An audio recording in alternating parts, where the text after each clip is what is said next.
There's a mouse in the house, according to UBS, or at least there will be. In a survey out this morning, the firm finds that nearly 80% of U.S. households have heard of Disney+. That's the streaming service. At least 43% intend to subscribe to that service, while saying that Disney's projections have been too modest. Of note, from the same survey, 57% would cancel an existing streaming service to make financial room, presumably, for it. We've had our first look at what's going to be on Disney Plus this week. And joining us now, Recode editor-at-large and CNBC contributor, Kara Swisher. Kara, good to see you. Good to see you. So I think a lot of people who we've had on air keep saying, oh, there's room for everybody in the streaming game. Netflix will be fine. Everybody will be fine. I don't buy it. I think somebody's going to take some lumps here. What do you think? Well, we'll see. I mean, absolutely. I think people don't want to buy a lot of services. I don't know how you act, but I don't want to own like 6 or 7 services. I mean, you do have magazine subscriptions and things like that. And so people are used to it. But the question is, will they in practice be using this many services? So it's not a zero-sum game, but it's certainly, it makes people make choices that they have over their entertainment.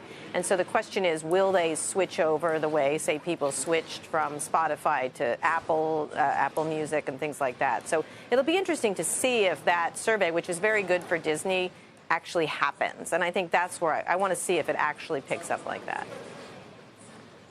What's your take, Kara, as to whether once we get past this launch that we start to see content costs come down? And in a weird way, this competition for a company like Netflix could help in the medium or long term if that does actually materialize. Well, I don't know. You'd like many more players in any kind of market because costs are great for consumers, and it's great, the consumers get better prices. And on the content cost part, it's great for content creators that all these people are vying for their content. I think what happen is when there's this much fragmentation, though, it's going to be problematic for consumer choice. It's going to be problematic for these companies to figure out, and it's all going to be based on hits and the things people want to watch. And Disney, to its credit, has so much content. It sort of owns all the really great content. And the question is if it can keep producing more and not just, rely on evergreens. Because this has become, just like a lot of things, a hit-based business. And so if people are attracted to a hit like Stranger Things or whatever they're watching, or, it used to be, or Homeland on Showtime, or something on HBO, like Succession, that's really where the game is, the new and fresh stuff, which attracts people. And then they have to have the back catalog of things that are super popular. Kara, I wonder if any of these services will eventually turn us to some sort of contracts. That's what we've had for a long time with cables, with your phone, where you sort of sign up and then you're kind of stuck for a while to kind of increase the stickiness. Yeah. You think that's at all a possibility? Well, there's an interesting concept that Scott Galloway and I have talked about on Pivot a lot called rundles, which are recurring revenue bundles, where you trust a company for a range of things.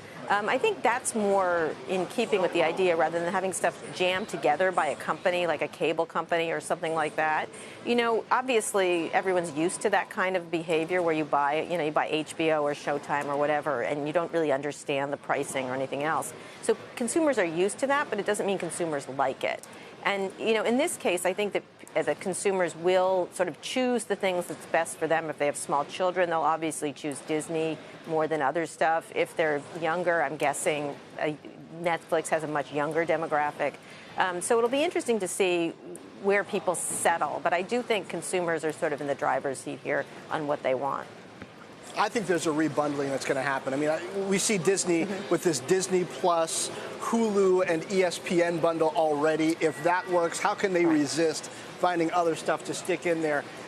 Kara, I also wonder, who else is going to win here? Is it Roku? That stock has had an amazing run, but clearly there are going to be people out there who maybe haven't subscribed to Netflix up to this point or have done it in kind of a kludgy way just through a phone or a tablet, who are going to want to see this Disney stuff or these other streaming services on a big screen. How do you think they end up playing that? Is Roku perhaps due for another run, or some other over-the-top provider? Well, I think, if anyone that's offering a service that's really popular is going to do well if they're on it. I think you remember what happened when Netflix wasn't on Comcast and things like this. These things tend to settle out, and people that are sort of against each other decide that they want to be together in order to reach the consumers. I think eventually there will be sort of a coalescing around a few services. a few services that provide all the services, because I think for consumers, a lot of this stuff is not thinking about what consumers actually want. It's what's good for these companies. And I think the question is, how can they provide something that's a great price and getting what you want instead of having you have to pick, a la carte from everything. So definitely there has to be something that coalesces. At the same time, I think it should think more about how consumers behave so they can pick and choose what they want themselves, because that's the way the consumer is today. They're not sort of being, forced stuff that media companies force down their throats, kind of. Yeah. And Kara, before we let you go, a little bit of a left turn. Rihanna, the artist, her lingerie brand Savage X Fenty receiving $50 million in funding this morning. It's another instance of the rush to back celebrity-fronted startups. Of course, Fenty, I mean, she's got that deal with LVMH as well. She's been quite the entrepreneur.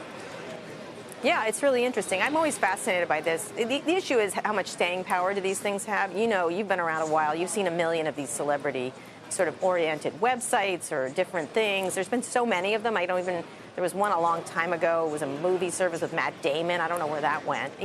So the question is, how much staying power do they have? And how much is the person involved in it, whatever the celebrity is? And so I worry a little bit about these things being faddish and then they move on to something else. It's really hard to build a brand and keep it going over time. That said, this area is so ripe for disruption. It's been dominated by Victoria's Secret. And, millennials and others are looking for a different thing. And so that's where the real opportunity is for a celebrity like Rihanna or anybody, any of these celebrities that have a really strong relationship with their fan base, essentially. Yeah, and she has shown she's serious in cosmetics. Yeah. Now moving deeper into fashion. It'll be interesting to see how this goes. Kara, always good to see you. Yeah. Thanks.